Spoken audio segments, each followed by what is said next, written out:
ഇപ്പോൾ 2016 മുതൽ കുഴപ്പമില്ലായിരുന്നു. കാരണം LDF സർക്കാർ അധികാരത്തിലിരുന്നതുകൊണ്ട്. അതിൽ തമാശയ്ക്കാണെങ്കിലും ഒരു പരിഹാസ രൂപേണയാണെങ്കിലും ചാണ്ടിയുമ്മൻ പറഞ്ഞ കാര്യമുണ്ട്.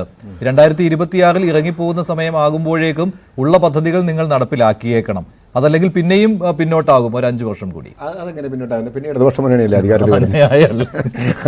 ചാണ്ടിയുമ്മൻ്റെയൊക്കെ സ്വപ്നങ്ങളാണ്, നല്ലതാണ്, സ്വപ്നങ്ങൾ നല്ലതാണ്.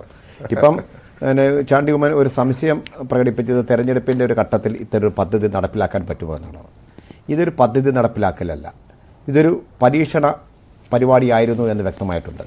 ഇത് കേന്ദ്ര വ്യോമയാന വകുപ്പും കേന്ദ്ര ടൂറിസം വകുപ്പും ചേർന്ന് സിവിൽ ഏവിയേഷൻ വകുപ്പിൻ്റെ സഹകരണത്തോടുകൂടി റീജിയണൽ കണക്ടിവിറ്റി സ്കീമായ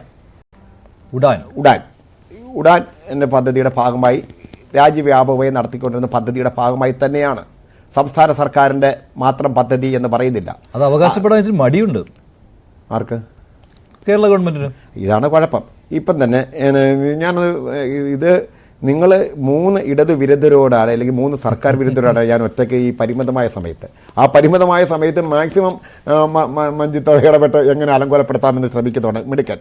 ഇപ്പം തന്നെ ചാണ്ടിയുമ്മൻ പറഞ്ഞു, AK ആന്റണി ഗവൺമെൻറ് കാലത്ത് Shri MK Muneer PWD minister ആയിരുന്ന സമയത്തുണ്ടായിരുന്ന എക്സ്പ്രസ് ഹൈവേ, അതേ എക്സ്പ്രസ് ഹൈവേ എങ്ങനെ 30 മീറ്ററായി ചുരുക്കാം എന്ന് ചർച്ച ചെയ്ത ആളാണ് കേരളത്തിൻ്റെ മുൻ മുഖ്യമന്ത്രി ബഹുമാന്യ ഉമ്മൻചാണ്ടി.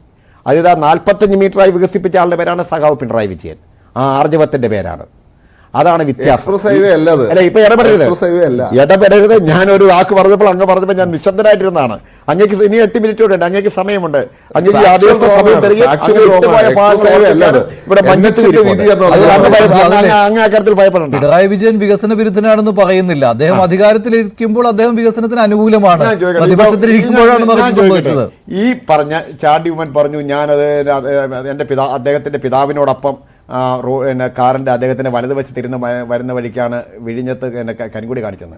2010 ആഗസ്റ്റ് മാസം 10-ാം തീയതി കേരളത്തിൻ്റെ അന്നത്തെ മുഖ്യമന്ത്രിയായിരുന്ന സഖാവ് VS അച്യുതാനന്ദൻ തുടക്കം കുറിച്ചതാണ് വിഴിഞ്ഞം പദ്ധതിക്ക് വേണ്ടിയുള്ള പ്രാരംഭ പ്രവർത്തനങ്ങൾ. അതിൻ്റെ പടിയായി അവിടുത്തെ പ്രാരംഭ പ്രവർത്തനമായി വിഴിഞ്ഞം മുതൽ കാരോട് വരെയുള്ള 25 കിലോമീറ്റർ പാത, 30 കിലോമീറ്റർ പാത, 1 കിലോമീറ്ററിന് 1 കോടി രൂപ നിരക്കിൽ ഇന്നത് വലിയൊരു തുകയല്ല. അന്ന് 2014 വർഷങ്ങൾക്ക് മുമ്പ് 2010 ആഗസ്റ്റിൽ 1 കിലോമീറ്ററിന് 1 കോടി രൂപ എന്ന് പറയുന്നത് വലിയൊരു തുകയായിരുന്നു.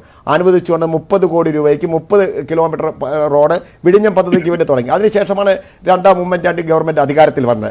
ആ കാര്യങ്ങൾ അങ്ങ് മറന്നു പോകരുത്. ഈ ഇടതുപക്ഷ ജനാധിപത്യ മുന്നണി ഗവൺമെൻറ് ഇതാ കപ്പൽ തീരത്തോടടുപ്പിച്ചു. ഏതെല്ലാം രീതിയിൽ എതിർപ്പുകൾ കൊണ്ടുവന്നു. അവിടുത്തെ MLA നേതൃത്വത്തിലൂടെ സഭയെ തന്നെ ഇറക്കി വിട്ടില്ലേ? എന്നിട്ട് അതിനെ അതിജീവിച്ചില്ലേ? ഇവിടെ ഈ രാജ്യത്ത് സിൽവർ ലൈൻ നടപ്പിലാക്കാൻ നോക്കി. ആ സിൽവർ ലൈൻ നടപ്പിലാക്കാൻ നോക്കിയപ്പോൾ ആവേശത്തോടുകൂടി നിങ്ങൾ പറയുന്ന പോലെ പ്രൊവോക്ക് ചെയ്ത് ജനങ്ങളെ ഇറക്കി വിട്ടത് ഇവിടുത്തെ UDFും സർക്കാർ വിരുദ്ധരുമാണ്. ആ ചരിത്രം നിങ്ങൾ മറന്നിട്ട് ഞങ്ങൾ ജനങ്ങളെ അന്ന് ഏഷ്യാനെറ്റ് ന്യൂസിലെ കണ്ണാടി എന്ന് പറഞ്ഞ പ്രോഗ്രാമിനകത്ത് TN ഗോപകുമാർ നടത്തിയ ഒരു അവിടുത്തെ തൊഴിലാളികളെ നേരിട്ട് കണ്ട് ഇതുമായിട്ട് നടത്തിയൊരു സംഭാഷണമുണ്ട്. അന്ന് തൊഴിലാളികൾ പറഞ്ഞെന്നാ, ഞങ്ങൾ സീപ്ലെയിനെതിരല്ല, ഞങ്ങളുടെ ആശങ്കകൾ പരിഹരിച്ചിട്ട് ഇത് നടപ്പിലാക്കാൻ പറ്റൂ എന്ന് പറഞ്ഞപ്പോൾ ഒരു വിമാന കമ്പനി തന്നെ പൂട്ടിക്കുന്ന രീതിയിൽ വിമാനത്തെ കൊണ്ട് നെടുമ്പശ്ശേരി വിമാനത്താവളത്തിൽ പൂട്ടിയിട്ട് തുരുമ്പിച്ച് അതിന് CBIഡുകാർക്ക് നഷ്ടം വരുത്തിയതിന് ഉത്തരവാദിത്തം അത് ഇടതുപക്ഷവും പിണറായി വിജയനും ഏറ്റെടുക്കണമെന്ന് പറയുന്നതിനെയാണ് നമ്മൾ പറയുന്നത്. നിങ്ങളുടെ പരാജയങ്ങളാണ്, നിങ്ങൾക്ക് നടപ്പിലാക്കാൻ കഴിയുന്നില്ല, ഒരു പദ്ധതിയും നിങ്ങൾക്ക് നടപ്പിലാക്കാൻ കഴിയുന്നില്ല. അങ്ങ് പറഞ്ഞില്ലേ പ്രിയപ്പെട്ട ചാണ്ടിയുമ്മ, കണ്ണൂർ വിമാനത്താവളത്തിൽ കൊണ്ട് വിമാനം ഇറക്കിയ കാര്യം? ഏത് വിമാനം ഇറക്കുന്നത്? തുരിശടിക്കാൻ, എൻ്റെയും നിങ്ങളുടെയൊക്കെ നാട്ടിൽ റബ്ബറിന് തുരിശടിക്കാൻ ഏത് പാറപ്പുറത്തും കൊണ്ടുവന്ന് ഇറക്കാവുന്ന ഹെലികോപ്റ്ററിന് സമാനമായ ഒരു വിമാനം കൊണ്ടുവന്ന് ഇറക്കി. അതിനുശേഷം വർഷങ്ങൾ കഴിഞ്ഞു. തെരഞ്ഞെടുപ്പിന് തൊട്ടു മുമ്പ് ജനങ്ങളെ പറ്റിക്കാൻ അന്നത്തെ ഗവൺമെൻറ് കാണിച്ച ഒരു പ്രഹസനമാണ്, ഒരു ഡ്രാമയായിരുന്നു അത്. ജനങ്ങളത് തിരിച്ചറിഞ്ഞുകൊണ്ടാണ് അവിടെ പിന്നീട് നടന്ന തെരഞ്ഞെടുപ്പിൽ ഇടതുപക്ഷ ജനാധിപത്യ മുന്നണി 2ാം തവണയും അധികാരത്തിലെത്തിച്ചത്.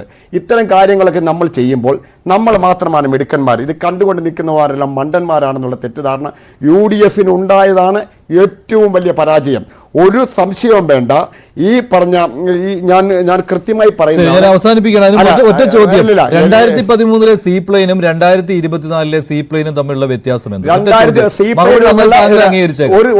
നേരത്തെ ശ്രീജിത്ത് പണിക്കർ പറഞ്ഞ പോലെ ഒരു സീറ്റിന്റെ കാര്യം അല്ല ശ്രീജിത്ത് പണിക്കർ പറഞ്ഞ പോലെ ഒരു ദശകത്തിൽ ഉണ്ടായിരിക്കുന്ന ടെക്നോളജിയുടെ ഡെവലപ്മെന്റ് അല്ല ഞാൻ പറയുന്നത്. അല്ല, ആ ഡെവലപ്മെന്റിന് അപ്പുറം ഈ നാട്ടിലെ ഇതിന്റെ ഉപഭോക്താക്കളായ ജനങ്ങളുടെ ആശങ്കകൾ പരിഹരിക്കാൻ അത് ഇറങ്ങുന്ന പദ്ധതി പ്രദേശത്ത് ഹാഫിസ് UDF ഇവിടെ തുനിഞ്ഞിറങ്ങിയാൽ ഈ ആശങ്ക തനിയെ ഉണ്ടായിക്കൊണ്ട് വരാം. 2013 CPM കാണിച്ചു ഇവർക്ക് 45 മീറ്റർ പാത എങ്ങനെ 30 മീറ്റർ ആക്കി വെട്ടിച്ചുരുക്കാമെന്ന് ചിന്തിച്ചവരാണ് ഉമ്മൻചാണ്ടി ഗവൺമെന്റിന്റെ ആൾക്കാർ. പാറപ്പുറത്തിറക്കുന്ന വിമാനം ഇറക്കിയിട്ട് ഇവിടെ വിമാനത്താവളം വന്നു. നിങ്ങൾ ഇത്ര സമയം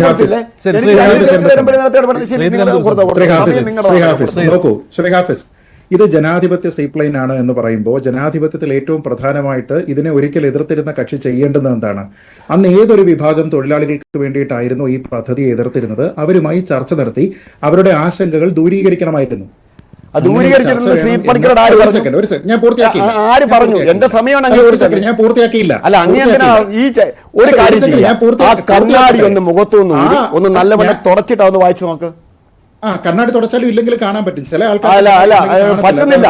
പറ്റാത്തതിന്റെ കുഴപ്പമാണിത്.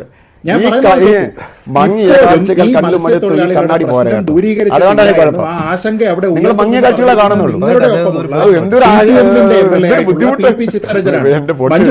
ശ്രീ PP ചിത്തരഞ്ജൻ പോലും ഇപ്പോഴും പറയുന്നത് മത്സ്യത്തൊഴിലാളികളുടെ പ്രശ്നം അവിടെ തന്നെ നിലനിൽക്കുന്നുണ്ട് എന്നും അതുകൊണ്ട് ഈ പദ്ധതി എതിർക്കണമെങ്കിൽ എതിർക്കണമെന്നുമാണ്. അപ്പൊ എന്ത് ചർച്ചയാണ് ചിത്തരഞ്ജൻ അറിയാത്ത എന്ത് ചർച്ചയാണ് ആലപ്പുഴയിൽ നിങ്ങൾ നടത്തിയിരിക്കുന്നത്?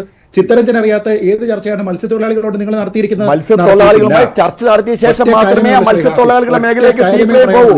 അതുകൊണ്ട് പണിക്കാർക്ക് ആശങ്കയില്ല. ഒരു കാര്യം ചെയ്യുക, എല്ലാ പരിപാടിയും നിർത്തി ഇനിയുണ്ടല്ലോ ആണെങ്കിൽ അത് ഇവിടെയുള്ള നിങ്ങളുടെ പല യൂട്ടേണുമാണ്, പല പദ്ധതികളിലുമുള്ള നിങ്ങളുടെ യൂട്ടേൺ ആണ്. അതിന്റെ പ്രതീകാത്മകമായിട്ടാണ് റോഡിൽ ഒരു യൂട്ടേൺ ഉദ്ഘാടനം ചെയ്തത് എന്ന് മാത്രമേ ഉള്ളൂ. കുറച്ചുകൂടി നല്ല ക്യാപ്സൂൾ പറയുക. അതായത് ഇപ്പോഴത്തെ സീപ്ലെയിൻ വന്ന് ഇറങ്ങുന്ന സമയത്ത് അവിടെയുള്ള തിലാപ്പിയ കുഞ്ഞുങ്ങൾക്ക് ഞങ്ങൾ ഹെൽമെറ്റ് കൊടുക്കുന്നുണ്ട്, അതുകൊണ്ട്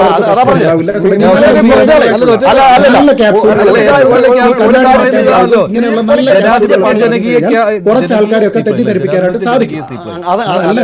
ഇത് ജനാധിപത്യപരമായിട്ടുള്ള സീപ്ലെയിൻ ആണെന്ന് പറയുമ്പോൾ ഒരു ചർച്ച പോലും നടത്താതെ കൺസേൺഡ് ആയിട്ടുള്ള ആൾക്കാരുടെ കൺസേൺ നിങ്ങളുടെ ഒപ്പമുള്ള MLA പോലും പറഞ്ഞിരിക്കുന്ന സമയത്ത് താങ്കൾക്ക് എങ്ങനെ